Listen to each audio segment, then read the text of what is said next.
What's up guys, Ivan Carranza here, and today we're gonna talk about how to record bass. This is a topic that I get asked quite often from viewers, so I decided to give a quick explanation of how you can do that. Luckily for us bass players, recording bass at home is actually one of the easiest things out there. It's like way easier than recording drums or guitar or vocals, because we have the benefit that we can just record direct and it's gonna sound pretty good.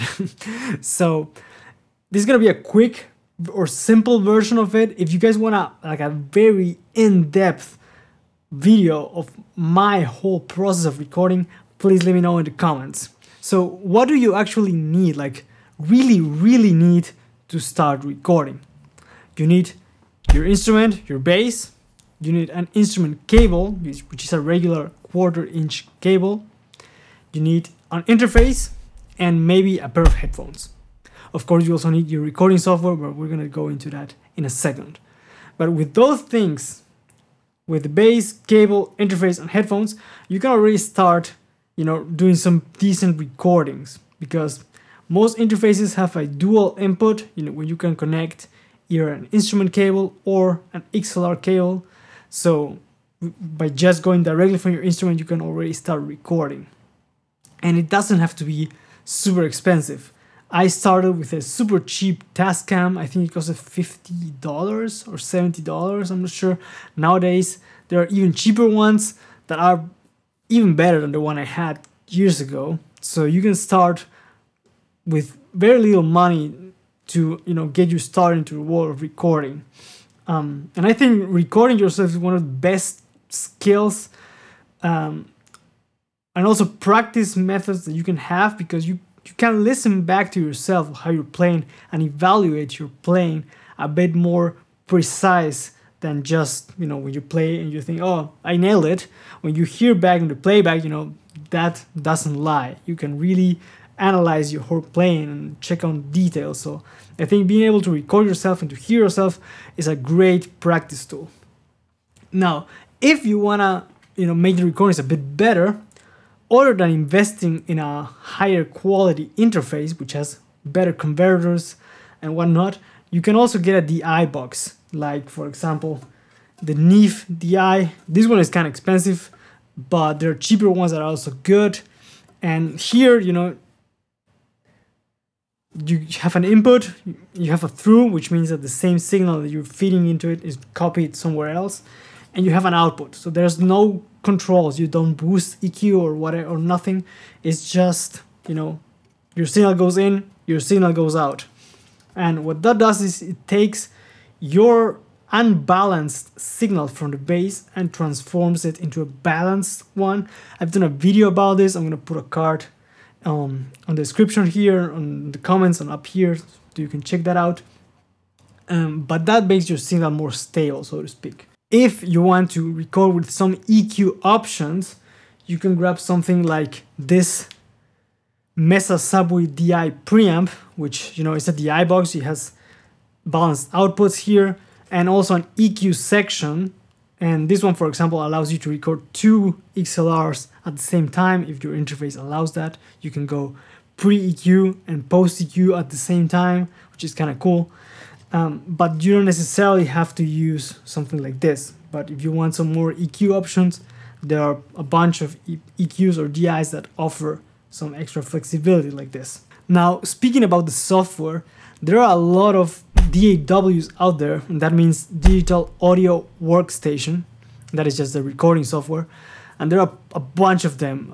Some of the most popular ones are Pro Tools, which is really like old school and still definitely widely used. Logic Pro X, which is what I use. There's Cubase, there's Ableton Live, there's Rupert. There are a bunch of them. All of them are pretty similar. Some have more or less features, but with all of them you can definitely record. Ableton Live is more for live looping and like digital synth sounds, kind of like producing. Pro Tools and Logic are a bit different, but all of them do the same thing. You just record audio and you're gonna apply effects and, you know, things like that. And once you understand the basic concept behind, you know, recording with one of them, you can apply it to the other ones. Maybe some hotkeys are going to be different, but the main idea, the main concept is pretty much the same. If you're a Mac user, Macs come with GarageBand, which is free, and that allows you to record from the get-go, and it's really good. If you're a Windows user or Linux or, you know, something else, you can use Audacity, which is free to record. I know some people use that. It is not ideal, but to get you started, you can use that to record. I'm going to put a link in the description as well for you to check that out. But, you know, there are options out there to record.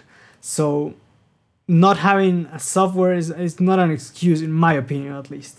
One last thing I forgot is that if you don't have a DI, most bass amplifiers nowadays have a DI output that you can take as well. So you can use the EQ section of your amp to record into your interface as well. Now, let me guide you through a very simple bass recording so you get an idea of how the whole process looks like. For that, I'm going to have to switch camera angle, so you're going to be on top of my table looking that way. So let's check that out. So I'm going to be using the GNL Fullerton Deluxe JB for this as test. I've got the cable already plugged in there. Now this is my interface.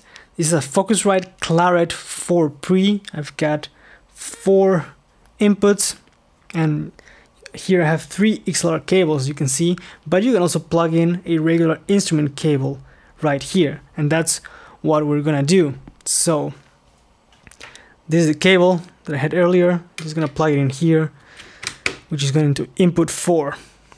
Now, one important thing to mention is that this thing, the gain knob, that is not a volume control.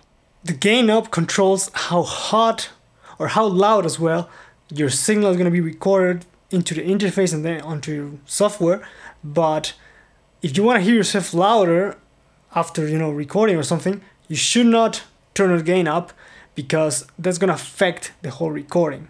I usually aim for, you know, to record at around -18 dB to -12. I've noticed that works best for the plugins that I usually use, because they are analog plugins and they react better to that level of a signal. If it's too hot, like -6 or above, they just react really weird. So I try to aim for -18 to -12, because if I record too hot, I'm gonna have to gain it back anyways. So now let's go through the process. Now we're on a different perspective, and you are looking at my screen right now. This is my voice being recorded. This is the bass, which doesn't have any input right now. Now I'm plugged in, you know, the bass going straight into my interface, and here on the lower left, this is the gain meter of the signal. So right now if I play, it is really quiet. It's at -35 dB. And you definitely want something hotter than that. So I'm gonna start turning the gain up until I reach about -18.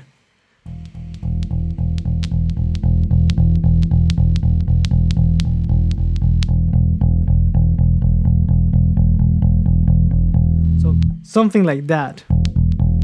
Maybe even a little less. And you can see already that on the screen, the line here, the waveform is a lot bigger.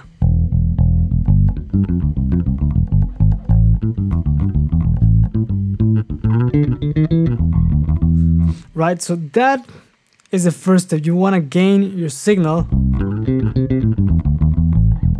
Maybe a bit harder actually, like just a tiny bit. Now, there are a bunch of debates on the internet how hard you should record something. Back in the analog days, you were supposed to record as hot as you could to keep the noise level like as minimal as possible, you know, to optimize signal to noise ratio. But on digital platforms, on digital interfaces, that is not so much an issue. I just prefer to record at that level to keep the plugins working effectively. So after setting the gain for your bass and getting a good signal level,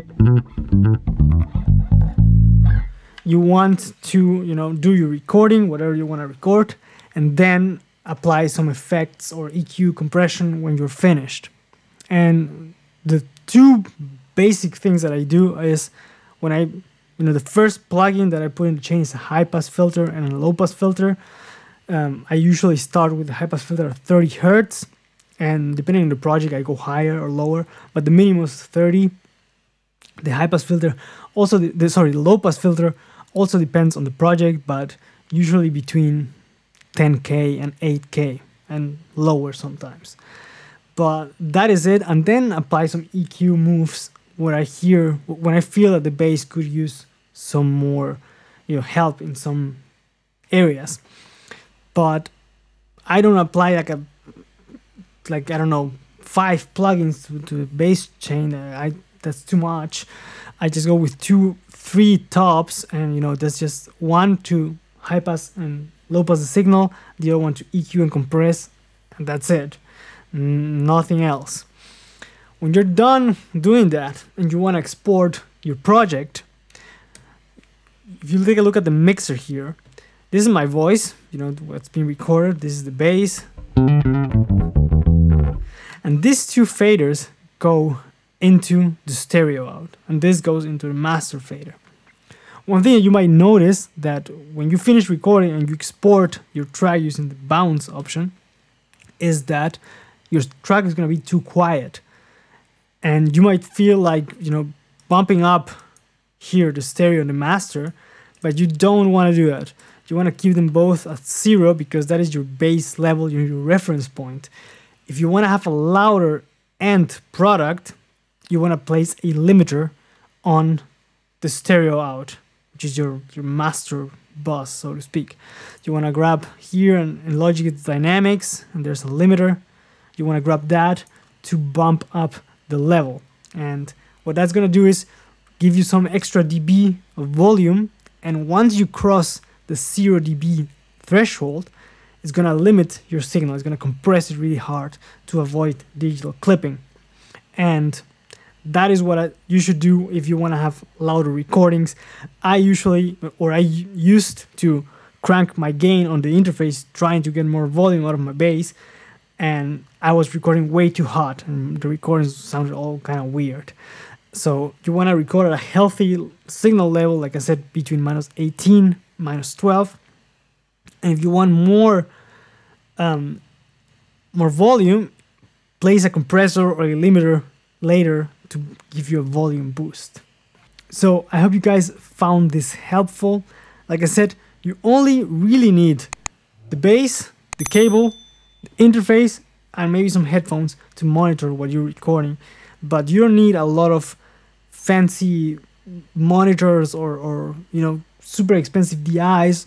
You can get started with very basic equipment, so you can start doing your own recordings.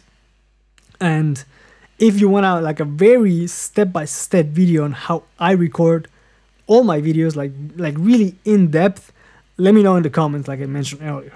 So thank you guys for watching. Let me know what you think in the comments, and I'll catch you guys on the next one. Take care.